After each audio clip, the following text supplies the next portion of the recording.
Hello, Tom from Every Step Calculus, everystepphysics.com. A root mean square problem for Calculus 2.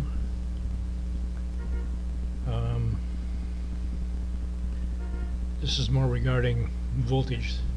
Root mean square is voltage and current, judging the average voltage that appliances feel or that meters read compared to the peak voltage. So let's do this problem here that came into a test, okay? Index 8 to get to my menu, of course. If you've seen my other videos. And we're going to scroll down here to root mean square.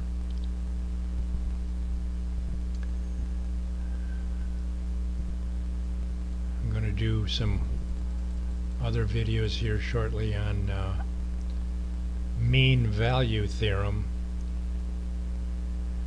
and show how my programs work on that. So let's go to root mean square here.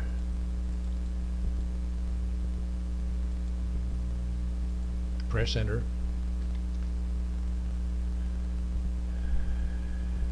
And I show you the formula, of course. Remember, tests in calculus are scored on partial credit in the class curve. Whatever you can throw down on a test problem or paper, you get points for that. You're competing against the person next to you and not against, or the class, not against the actual test. So anyways, there's the formula. We're going to enter the function. You have to press alpha first before you enter things into these entry lines here.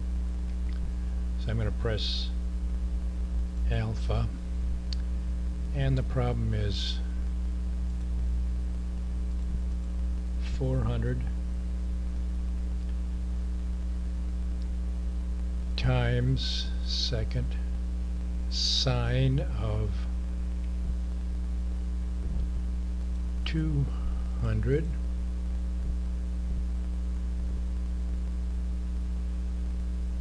times pi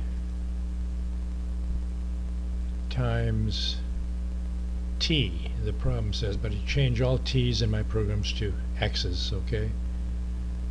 So it's x. Cut off the parentheses here. And the range is given as alpha 0 to alpha 1/100th divided by 100. So I show you the variables you've entered, and if you like them, if they're correct, then you press OK. Here's the formula. We're going to add the variables. Here's A and B. B minus A, which is in the formula, and then the function here, and we're going to square that when you're talking about root mean square. So now we're going to square that portion there, square this. Still in the integral. This is the integral sign here, and this is all part of the meat of the integral, okay? And this is all within the square root of the formula.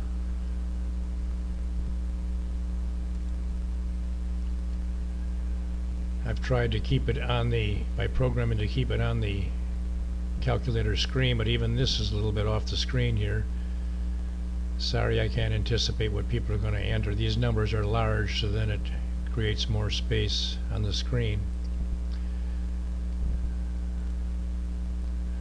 And when we take the upper range, 1/100th, and put it in for all the x's in the integral, we come up with 800. And when we do it at 0, we come up with 0.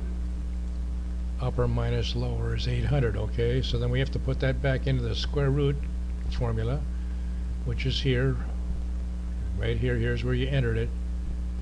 And we do that computation, which turns out to be 80,000 here. And then the square root of 80,000 is 200 times the square root of 2, or 282.84 volts if you're talking about volts, or current if you're talking about current. In electronics and in electricity, the sine waves generated from the plant that produces the alternating current produces a sine wave, which is peak values. And so if you took the peak value and multiplied it times 0.707 without using any integrals or any calculus, you'd get this same value, which is what we do in the industry, okay? All right, go to my site, buy my programs, and enjoy putting all these functions in here. You'll have them for the rest of your life, of course, if you keep the titanium calculator. If you can throw away your calculus book, that's worthless. Or your notes from your teacher, that's worthless. But this you never throw away, because you can do these problems for your rest of your life, for your grandkids or your own kids or your partners or whatever, as they go to college, okay? Hey, have a good one.